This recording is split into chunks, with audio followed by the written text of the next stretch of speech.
nationalism, xenophobia, and racism. Advantage 2. We're number 1 in coronavirus. You can tag it soft power. A. Countries stopped trusting the U.S. when the U.S. stopped trusting science. Coronavirus was the test to see if countries can handle crisis, and the results will reshape geopolitics. If we want our soft power back, we need to prioritize doctors. Political philosopher Bruno in June. A country capable of dealing with a sudden catastrophic event such as a pandemic will be perceived as a leader. Countries such as New Zealand, where policies have been adopted rapidly, see their soft power rising. The U.S. see their reputation jeopardized. Scientific expertise are major sources of soft power. COVID-19 is shaping a different geopolitical order. The pandemic refocused attention of the international community on science, raising the visibility of medical professionals. Expertise will play an important role in the relationships between countries. Addressing COVID-19 successfully will be an undoubtful source of soft power. B. China is taking advantage of U.S. weakness to highlight democracy's failings by showcasing their comparatively quick recovery. Their goal is a Chinese-led authoritarian world order. Reporter Knight in April.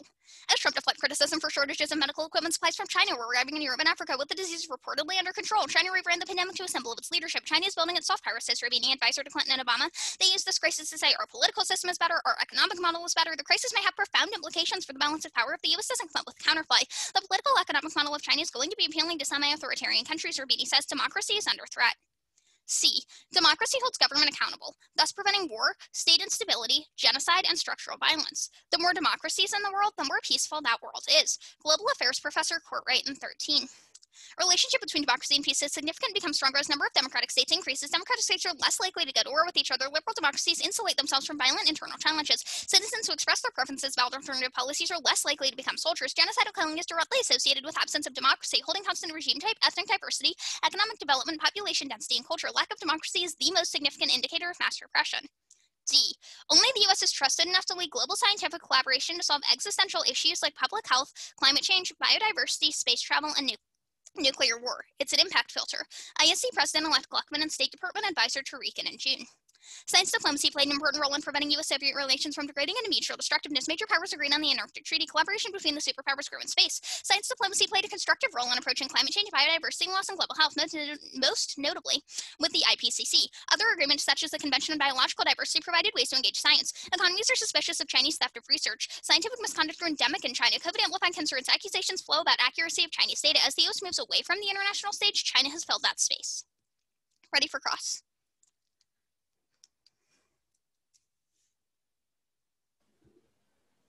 All right, starting cross time now. Can you walk me through what the act that you're passing actually does? So the main thing that it does is it allocates 40,000 visas to doctors and nurses. So it lets 40,000 more doctors and nurses come into the U.S. It also lets their families come with them, and it removes per country caps. It allocates funding in addition to removing per country caps? No, it allocates visas. Okay, so it allocates visas. Let me see here. How many visas? 40,000. Okay, let me see here. How many visas are currently available for these doctors and nurses? I don't have an exact number for the number that are available for doctors because they're just counted with other employment visas. So without a special visa category for doctors, not enough of them can come in.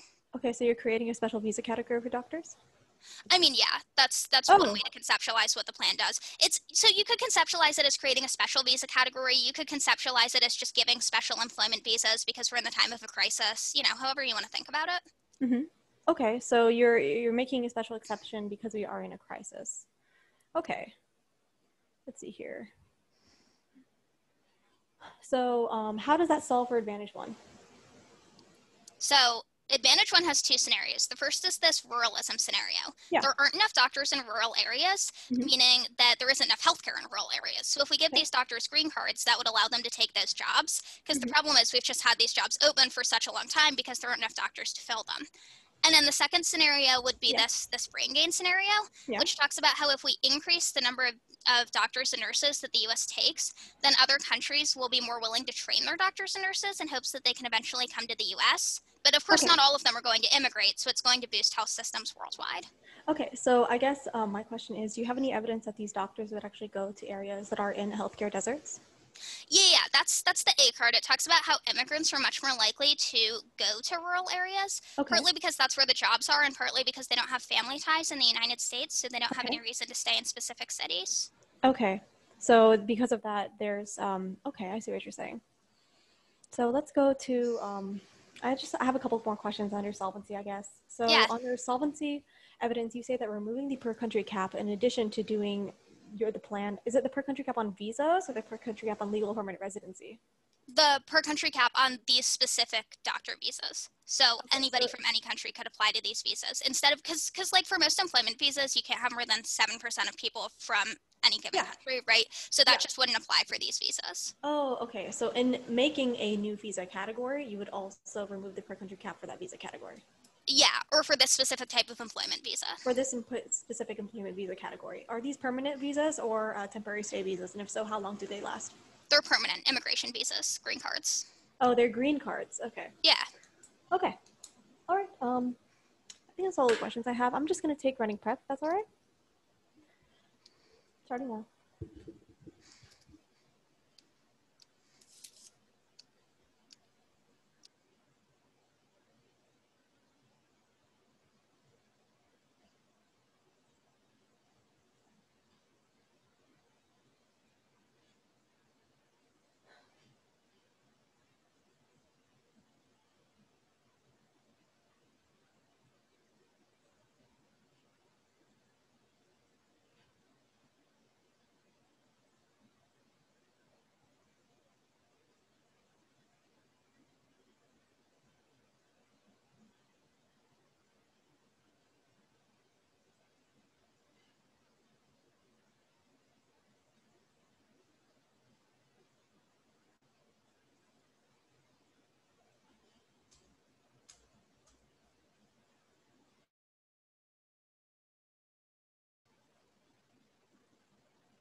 Okay, stopping time at 2 minutes and 51 seconds remaining. The document should be uploaded, so when everybody has it pulled up, we'll get the show on the road.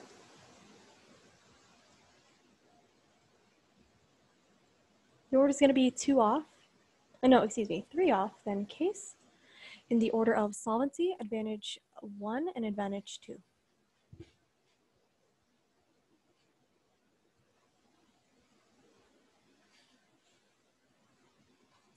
Are my judges ready? Okay, no problem.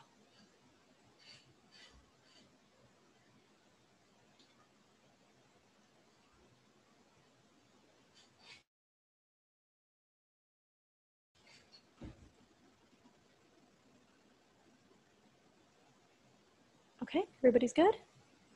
Right, starting time. Oh, just 1 second. Starting time. Now, the first position is going to be T removes. First is the interpretation. The 1AC must only may only eliminate statutory restrictions implementing immigration reform is not an answer because the presence of a transitive verb removes within the resolution. The meaning of a verb transfers the property onto the object of statutory restrictions. This means the only type of immigration reform articulated in the resolution is that one that only removes restrictions on legal immigration within statutory law. Versus remove. Merriam-Webster 2020 says remove a transitive verb is to get rid of or eliminate. And transitive verbs are defined by Travis 2020 as a transitive verb is to transfer something onto something. In essence, a transitive means to affect something else. Onto violation 1, the 1AC doesn't remove a statutory restriction. A plan rewrites the restriction or the entrance of healthcare workers, and it creates a new visa category as admitted in cross-ex. And 2, the plan is extra topical. At best, the plan removes the statutory restriction and replaces it with less restrictive statute. On to standards. 1, limits. Our interpretation is the best limit, so we provide a fair limit that guarantees negative ground. Our interpretation is the only limit for the mechanism of the app. The interpret the 1AC explodes the topic made bidirectional, and this destroys predictability and resolutional integrity. Our interpretation is the best for resolutional integrity because it the grammatically correct interpretation of all the words in the resolution. Our interpretation doesn't allow anything that isn't specified in the wording of the topic to be topical and bright line. Our interpretation is the best for a clear line of delineation. The 1AC's interpretation destroys any clear demarcation of what is or isn't topical. Our interpretation is key to predictable and stable negative ground. Onto voters. Rules of NFALD are required by the rules of NFALD to vote the negative down if we win that they are not topical. Failure to vote on this page destroys fairness and education within the debate space. And prefer competing interpretations to reasonability. In this instance, because there's no clear way to determine what reasonable interp is, you should assume that their failure to meet our standards means their interp is unreasonable by default. Let's go to vagueness. 1, interpretation. The affirmative plan text should specify what actions being taken. Vague plans are cheating because they don't prove propensity to solve the harms. That 14. The affirmative is required to propose plan. The plan should be sufficient to prove plan's propensity to solve the proposed plan's propensity to solve the harm or achieve the goal claim. Plus violations. 1, the app doesn't outline what it means for the HR, what steps in the HRWA are taken to solve their harms within the context of their plan itself. They have to further clarify things in cross-examination. This opens us up to abuse onto the reason to prefer one plan in a vacuum. Failure to specify what their plan is the only stable locus of consultation in the debate, and therefore it should be evaluated in a vacuum if the plan in a vacuum is vague, univoting, and predictability. Failure to specify what action is being taken makes the obvious moving target unpredictable money arc, only specific destroys they want to see, and limits. Not specifying what action is being taken in the plan technical limits because it's impossible to determine what action is being advocated for specifically. Justifies affects topicality as the action the F advocates may not be topical, but may lead to a topical action affects topicality as an independent voter and ground. But the AFSCUs are ground because the big plans make it impossible to generate DA links. Competitive counter plans and test solvency just having plans to do X, Y, Z without specifying what that means makes it impossible to evaluate whether or not the F is actually topical. That destroys every off-case negative argument. And voters, the reasons articulated above in fairness education. Let's go to disadvantage Senate elections. 1, Democrats are winning now. Multiple paths to Senate majority. The Trump administration is drawing down GOP incumbents in Nilsen 2020. Democrats need to win 4 seats in the White House before the coronavirus hit. 4 states look like highly competitive for Democrats now. Several seats are more in play. There remains a multiple paths to majority for Democrats. Republican protesters and operatives have acknowledged the electoral fate of the GOP senators and the Trump president campaign for the president is more challenged in individual states, more uphill for Republican candidates. Cut card there. Now let's go to the link. Trump's immigration ban has set the trap for the 1AC. Passing the app sacrifices the Dems high ground and allows incumbent Republican senators to hold off challengers also in 2020.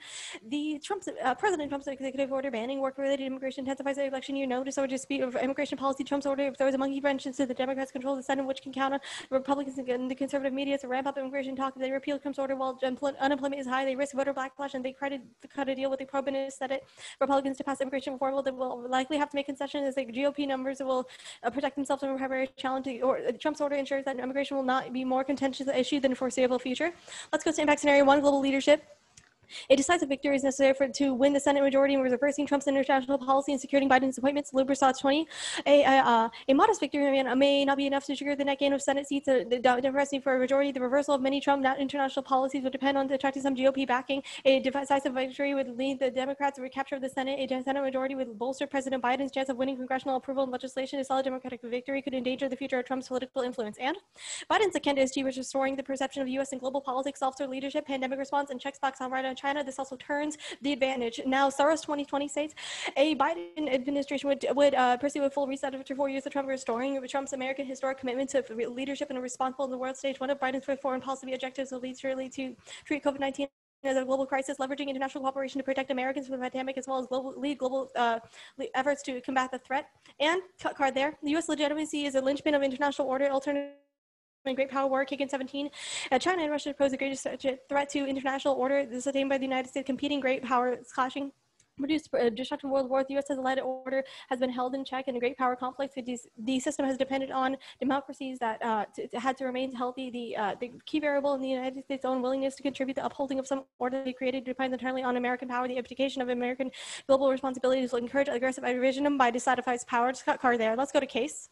On case first, solvency to immigration at its core is made for immigrants to fail. Executive overreach, misapplication of law, no appeal for adjudication means there's no avenue for mass immigration to the United States. David J. 18.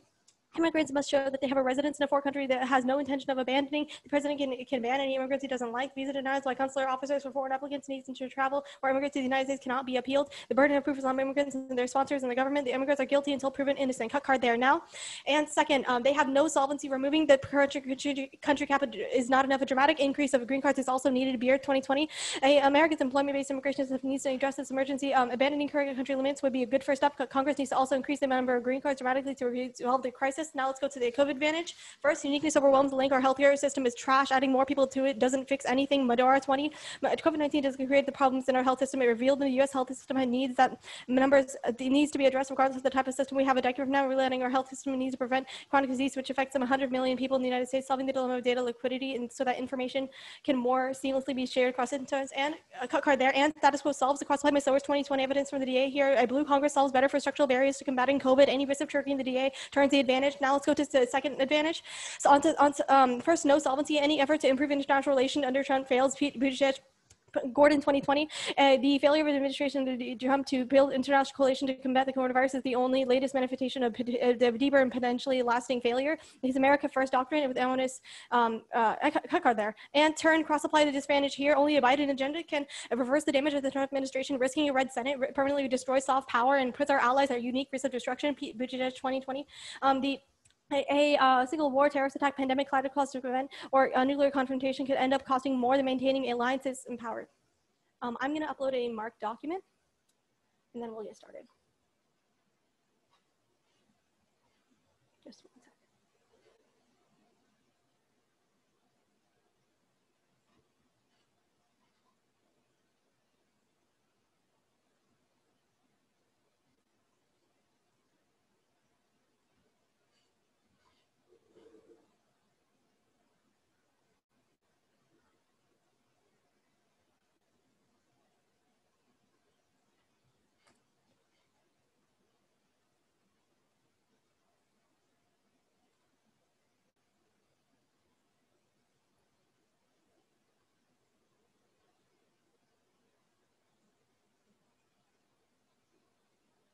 Okay. I will put for cross. Awesome. And then judges, good? Excellent. All right. Under your interpretation, you wouldn't allow any apps that increase Visa card caps, right? Because that would require setting a new cap. No, you could just eliminate the cap. It could just be infinite. You could just say we'll allow people in. Sure. So we're not allowed to raise the cap, just to eliminate them. Yep. Is that the same with inadmissibility restrictions? For instance, we couldn't eliminate part of a restriction, it would have to be the whole thing. No, you can just eliminate the statute. Sure. You can just eliminate the card, but introducing a new visa program is not topical. So when Congress goes to eliminate policy, they have to write a new bill to overturn the other one. Yes. So isn't it true that it's necessarily the case that a new bill is implemented? I'm not arguing about the mechanisms. I'm arguing about the policy itself. You said in cross-examination that a new visa category would be created under this bill, and that is what I'm confronting. I say that that's not so then we're not allowed to do things like let more climate scientists into the country or let more nuclear scientists into the country, because they currently count under EB visas. We have to get rid of all of the EB visa counts. I'm sorry, I'm trying to clarify. Go ahead. Yeah, you can just get rid of the EB visa cap in general, and then people can just come in. All right. Vagueness? Yep. When you say specify which actions are being taken? Right. It's not in the vacuum of the plan problem. Oh, so you just want a literal list of all of the things that the bill does? Yeah, that's pretty reasonable. That's what I do, and most other people that have a plan do. Yeah, that's great and all. How specific do you want me to be? Do you want me to talk about the other bills that we're affecting? No, the bill is written. Just list out what the bill does. That's all I ask. And then repeat it again in solvency. You just don't have to include you don't have to include that in solvency then. You can take that out of tag. Just don't include solvency. It's fine. All right. It's fine. I'm just saying. Sure. Let's talk about the Senate election stuff. Yeah. Why would voters care more about immigration than the pandemic that's ruining everybody's lives? That's not the argument.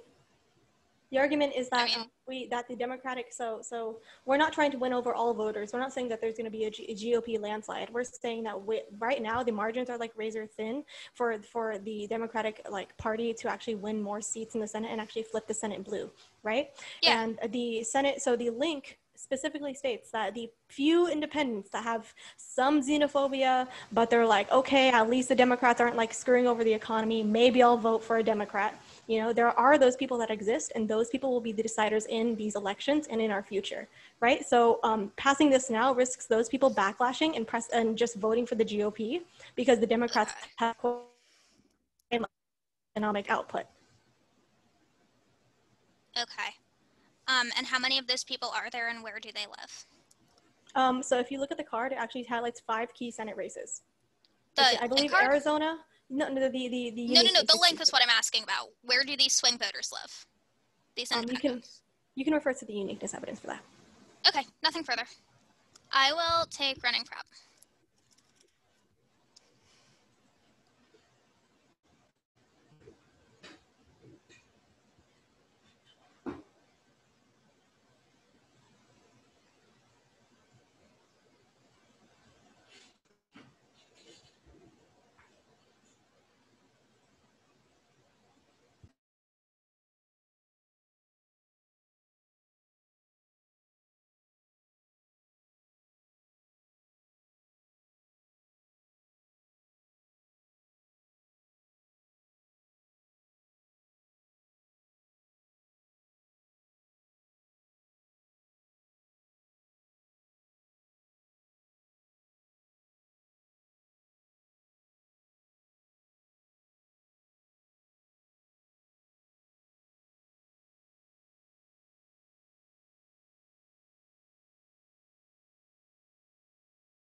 All right, stop prep. I have 150 used and I'll upload.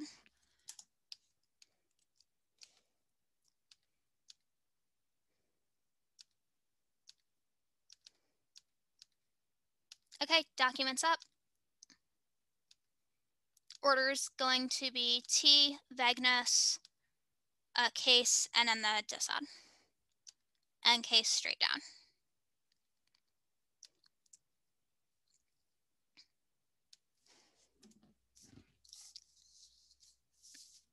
So just making sure I have that. It's the topicality, the vagueness, then the disadvantage. No, then the case and then the disad at the end. Oh, case, then the disad.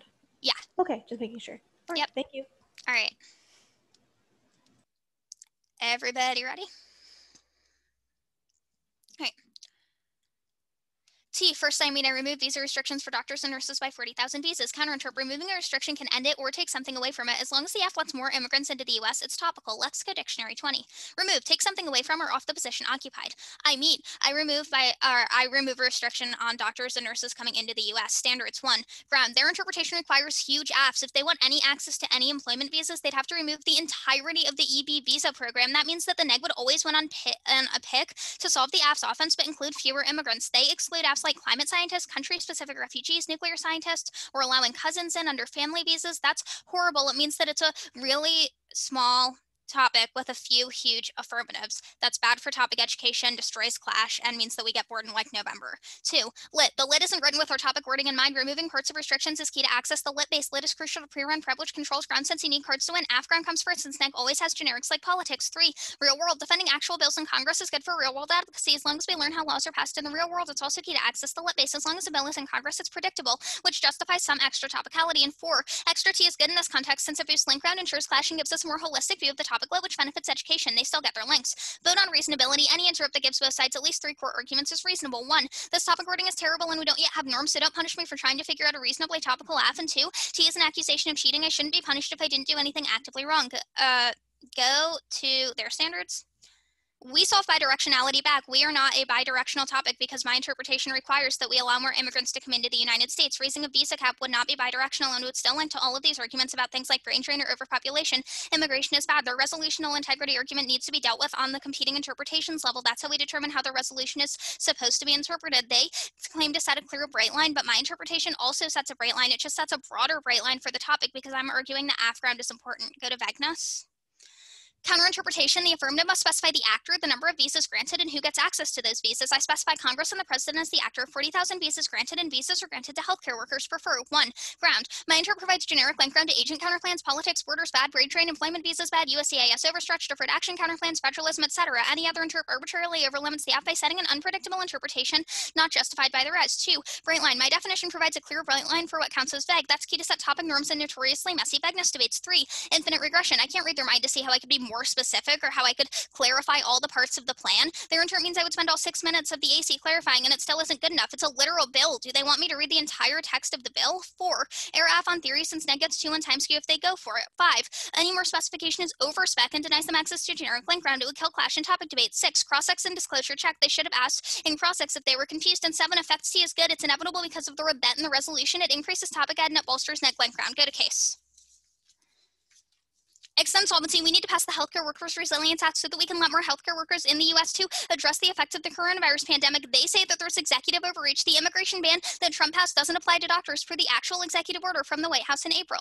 Limitation on entry shall not apply to any immigrant seeking to enter the U.S. on an immigrant visa as a physician, nurse, or healthcare professional. That means that Trump is supporting more entry of doctors into the United States, so he's not going to mess with their visas. Then they say that we need to increase green cards, not just remove per country caps. We do increase green cards. We give doctors and nurses 40,000 visas. That's what we talked about in Cross. Shortage advantage. Extend the ruralism advantage. They have no ink on the brain gain part, which means that if we have more visas, then that signals to people in other countries that they should train as doctors and nurses in hopes of coming to the U.S. Not all of them are going to immigrate, which means that they can boost the healthcare systems in their own economies. That's crucial to solve pandemic because this one has been so much fun. I'm sure we also don't want to live through another one. That means that their ink isn't going to matter on this. We'll concede the ruralism scenario and win on the pandemic one. Then go to soft power. Coronavirus is key to soft power. It's ruining everybody's lives, and it's kind of messing with everything, which means that it's going to be more important than things like immigration or the economy, which are traditionally affected. The My AERR is really good on this. It talks about how countries care about coronavirus response more than anything else. They say that we need a Biden victory, but their Senate disadvantage doesn't claim a Biden victory. It claims a blue Senate, which means they don't even get access to their own turns. Also, this card is from Pete Buttigieg, who was like definitely not unbiased. Okay. Let's go to Senate. First, Republicans win the Senate now. Supreme Court politics gives them a boost. This is more recent. Reporter Saucy and Bait on 923. GOP fundraising was near record highs after Ginsburg's death. The Supreme Court pick could drive up turnout among evangelical and Catholic supporters. The president believes Democrats will overreach in the fight, giving him a target to mock. Senate GOP members predicted the court fight will reinforce their firewall and help some vulnerable Republicans they had written off. 2, Trump wins through illegitimate means. He can corrupt the election. That means they can't access any of their impacts, since their impacts are about a Trump victory, not a Senate victory. Reporter Let's on 923. Trump has been discussing plans to bypass the election results and appoint local electors in battleground states. Trump could ask GOP-controlled state governments to choose electors, ignoring an unfavorable popular vote. The Constitution doesn't forbid such a move. State Republican leaders indicated they'd be happy to enable this. 3, voters care about jobs, not immigration. COVID, George Floyd, and Russian bounties will decide the election. They can't explain where voters are who would care about immigration or how many of them there are, which means you shouldn't buy that link. Card reporters Brennishan and Levine in July.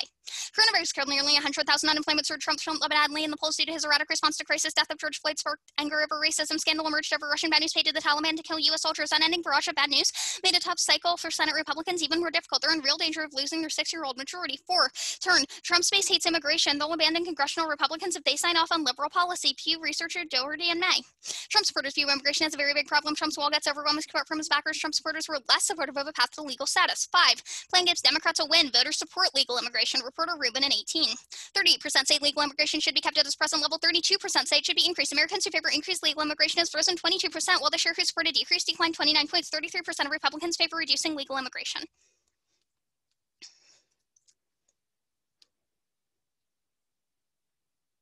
I have 3 minutes remaining of prep, and I'm going to take that time now.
Let's see here.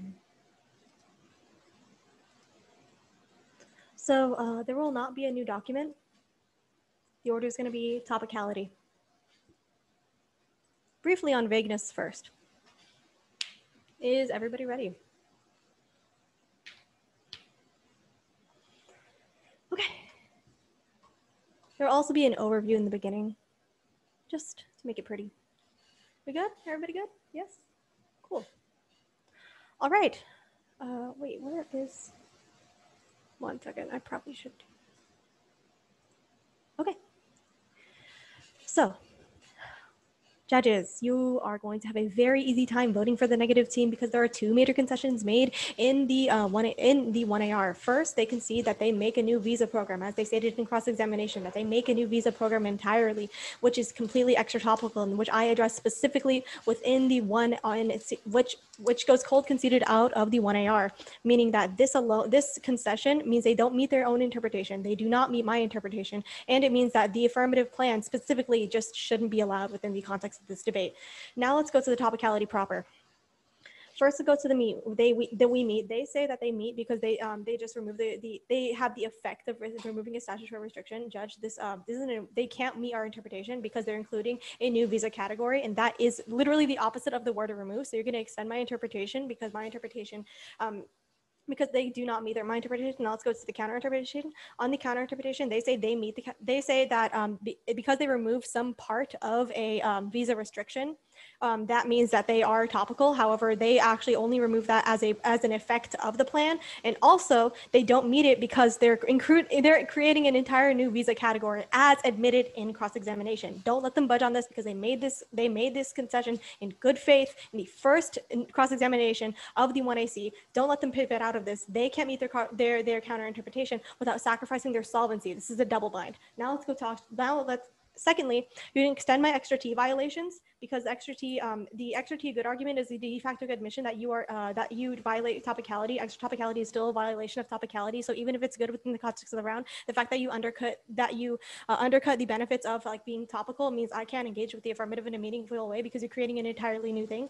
And now let's go to the standards. First on ground, my interpretation is better for ground because one, I wanted to make a counter plan to make a new visa category, but I can't do that with my opponent's affirmative, specifically because my opponent's affirmative makes a new visa category and just doesn't outline it within the speech, but clarifies it in cross-examination. This is inherently abusive. I don't have access to that counter plan.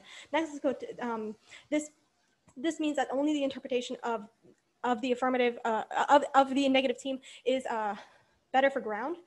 And now let's go to literature. They say that my interpretation is bad for literature. However, my interpretation, whether or not you go with my interpretation or their interpretation, both interpretations are violated by the affirmative team. And additionally, there's plenty of literature about like removing restrictions. I don't require you to remove an entirety or restriction. You can just say there are specific restrictions for specific visa categories within the EB visa that aren't just the 140,000 cap. So. You could have done that as long as I prove that there's a topical version of the affirmative under my interpretation. You shouldn't be voting there. They could have just removed the restriction of requiring extra vetting for people to come here in NVC processing, and that would have been a topical version of the affirmative and still could have solved for the entirety of the affirmative plan. They also could have just like not made a new visa category and gone with the rest of it, but they do make a new visa category passing this piece of legislation, meaning that they don't meet that they are ultimately like worse off for ground. Now let's go to the third standard. They say that it's better for real world because however, there's no impact here if they're just like not topical, but it's not better for real world. They say that So my ground standard and my resolutional integrity and grammar standard undercut this because you don't get to have a meaningful discussion of the topic because my opponent specifically made their plans that way I can't engage within the context of the round, meaning it's worse off for people and in terms, and we also can't check solvency for the affirmative. As long as they're not topical, we can never check their solvency, and I have no way to challenge it because they took away one key point of my counterplan ground. Finally, on extra T good, I made this argument before, I'm gonna make it again. You could treat this like a court of law. That's basically saying, well, even if I murdered somebody, it's good because they were a bad person. That's still an admission of murder. And it still is a reason why you should be voting for the negative team. That alone is an independent voter, and they don't give you any explanation why extra topicality isn't a reason why topicality isn't isn't a violation of topicality. This means you cannot allow them to make new articulations on this. Next, let's go to the voters.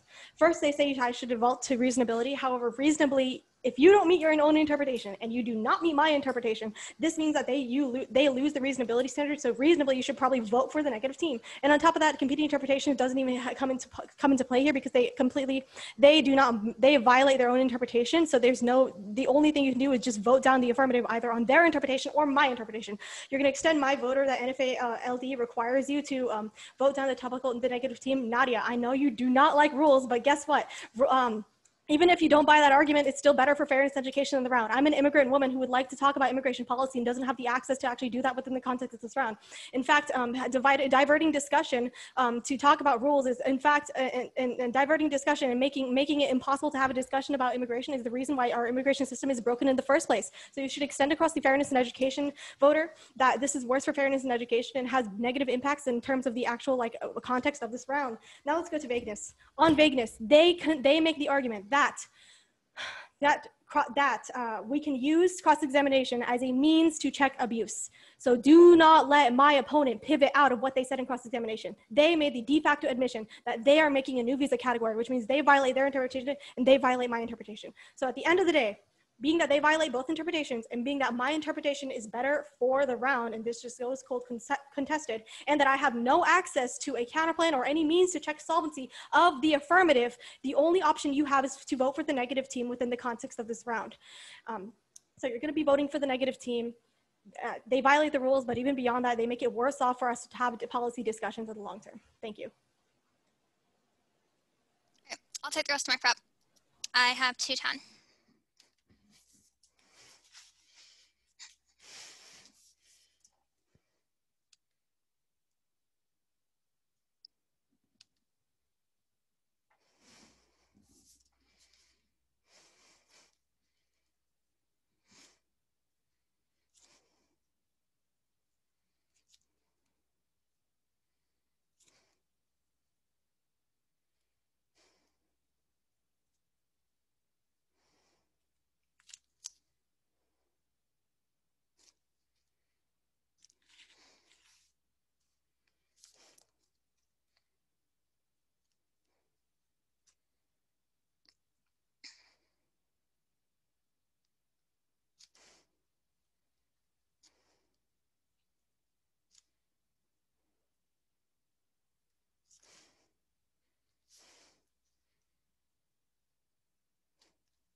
Okay. Everybody ready? It's going to be T, obviously. Okay, good. I think that this is a yes from people. Yes, fantastic, awesome, okay. I'm going to give you an easy way out and a harder way out. Easy way out is extra T. They don't have any ink explaining why extra T is bad. They just assert that it's against the rules, but they don't have any rules good warrants. They conceded that extra topicality is good because it increases link round, it increases the amount of literature that we can access, it increases our clash. They still get access to all of their generics because even under their interpretation, parts of my affirmative are topical, which means that they can still access things like overpopulation disads or brain drain disads or politics disads, but they get even more ground through these potentially extra topical portions.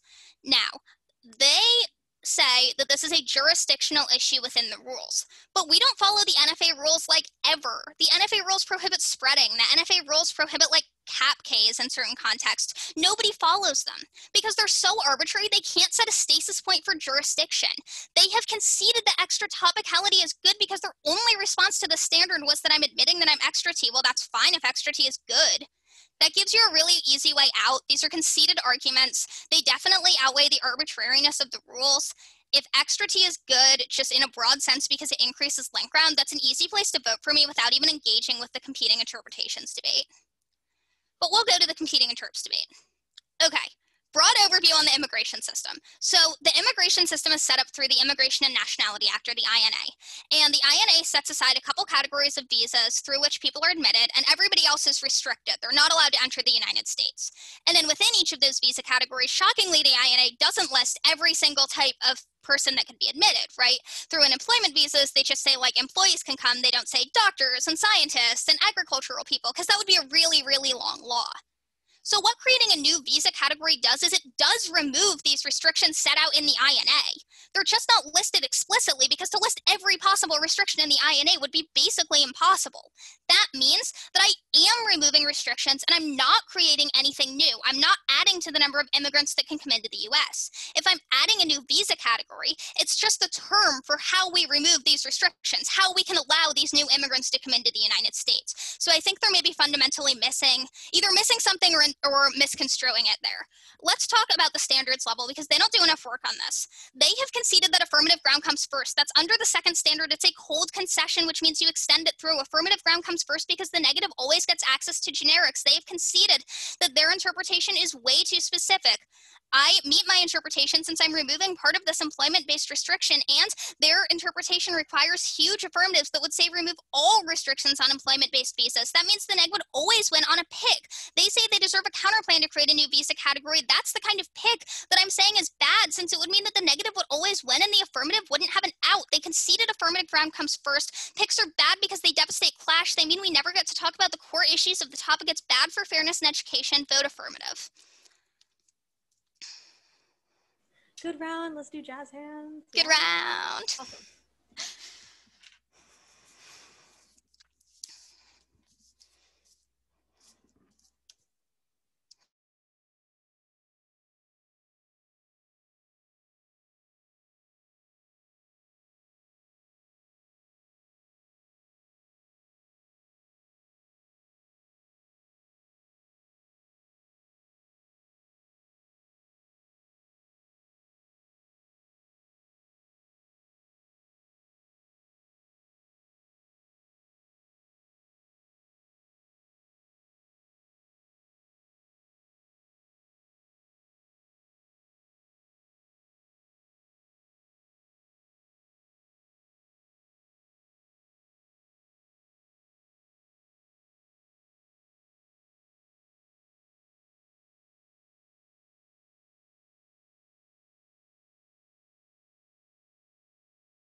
All right.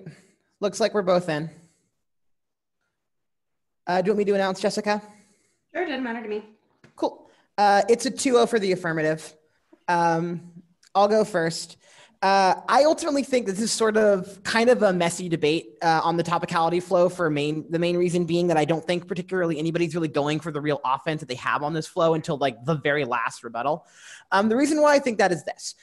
First off, I think that Ayyah, you're probably right that this app isn't topical. I think it's just blatantly not topical. You are not removing anything. The problem is that you're not going for effects T at any point in this shell. You're going for extra T as all of your offense. And you never give me an impact outside of it violates the rules. That's not an impact. That's a reason an impact can happen, but there's no impact to the shell that is extrapolated at any point until the last 15 seconds of the NR when you're like, this is really bad for fairness in education because like this is exactly what happens in immigration reform courts. That would have been a great impact in the 1NC if you'd went for effects topicality because that's what the AF is. The AF is effectually topical in every way, shape, and form.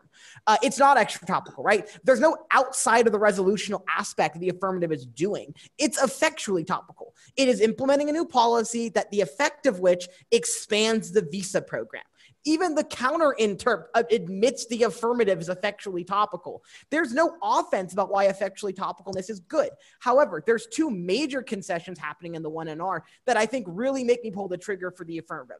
First, you've conceded that I should always err AF on theory because collapse always ensures that the affirmative will lose in the theory debate, which means that I have to give more credence to the affirmative's arguments on why I should or should not evaluate these things. But secondarily, the affirmative is also winning offensive reasons why being extra topical, although again, the AF's not extra topical, why being extra topical is inherently good. And that's the only offense that the negative is really going for on the theory sheet. I have no way of voting negative in this debate because there's no offense for you. I think that in this debate, a much more strategic strategy is just to get up and read Orientalism. Are you kidding me? This is the most Orientalist fucking AF I've heard in a while. You get up and you're like, China's bad and they're going to hurt us all. Like, just say that's racist and I'll vote for you. It's not a hard ballot. But I think that just like the way you're doing this, just like you're running into a wall. I think you're psyching yourself out and you're not really engaging with what the AF is saying. It's a hedge AF on an immigration topic. There's no framework on the 1AC. Read a framing 1NC with like Orientalism links and just go, hey, you know, saying China's so bad and evil is probably Orientalist as shit and causes settler colonial violence. And I vote negative like 95 out of 100 times because that perm debate's not going to go good for the AF. That's sort of where I'm at. Sarah, your counter-interp is bad. Just like your counter-interp for like why you are remove is not a good counter-interp. It doesn't solve any of the offense in the standards debate. And you're relying too heavily upon like, well, technically we do this thing and we take away something somehow. But the problem is that if somebody gets up and goes, you're effectually topical, you're just shot in the foot because like the AF doesn't remove anything. Period. End of story. You admit that 3 times throughout this debate, which means that like literally this is just like Ayyah picked the wrong type of topicality for this. If Ayyah had gone for an effects T shell, you would have lost this debate in a heartbeat. Like period. End of story.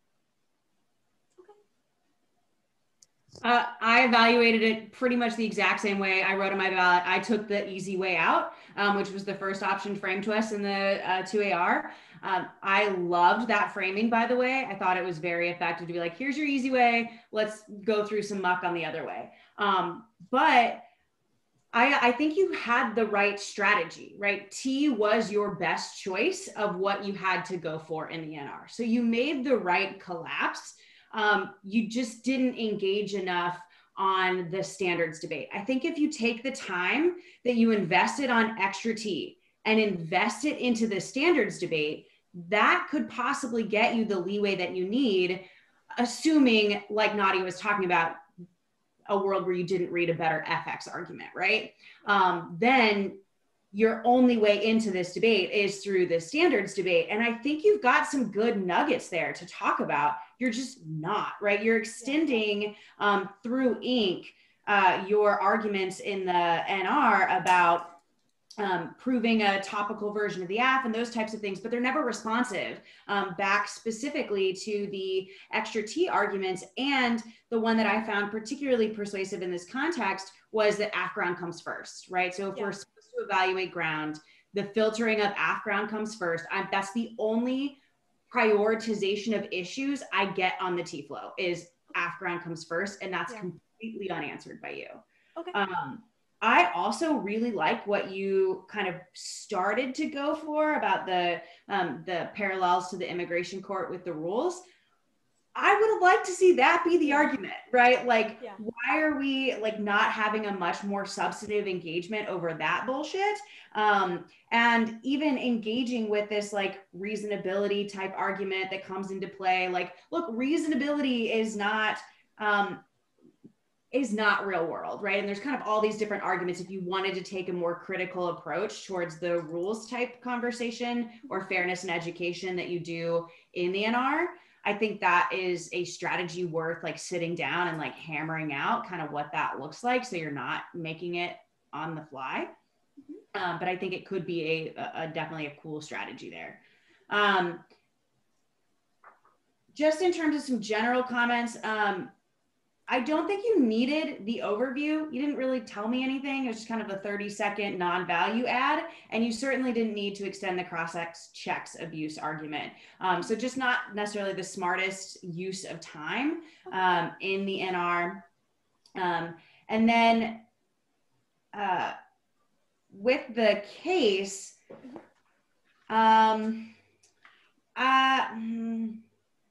yeah, I mean, Nadia, I like the way you said it in terms of like, it's a hedge AF, and it's just a weird, I felt this like weird tension the whole way through. And then it felt even kind of more interesting when you kicked the top half of advantage 1. Like, part of me, I don't really know how to reconcile that with like the thesis of the AF, and it doesn't become a question in this debate. I would have loved to see a really intense interrogation of that conflation of like, we're helping these other countries, the paternalism that just like icks out of the bottom half of advantage 1. But I like the AF. It's not topical, but I don't really need an AF to be topical as long as there's a squeaky reason why we're talking about it. So yeah, overall, I enjoyed the debate quite a bit. I thought just from a standpoint of like watching a virtual debate, you both handled the virtual environment really well, which is a little challenging. One other last piece of advice that I'll share is you should always start the round with questions for your judges. I think that's something, I've watched a couple of virtual tournaments now, and I think that's just something we forget about because we're not in the same room with them. We're not in the same space, but like, that's super important. I know I've personally never judged either of you, and my paradigm on Tab Room is not very robust. So there were certainly questions you could have asked that would have definitely led you probably in a more critical direction for both Nadia and I, that we would have liked the debate maybe and it to go in that direction. So don't forget those pre-round questions. Thank you so much. I really appreciate your input. I hope everybody has a good day, okay? Yeah, you too. Good job. Thank you for judging. Good luck, Ayyah. Thank you, you too.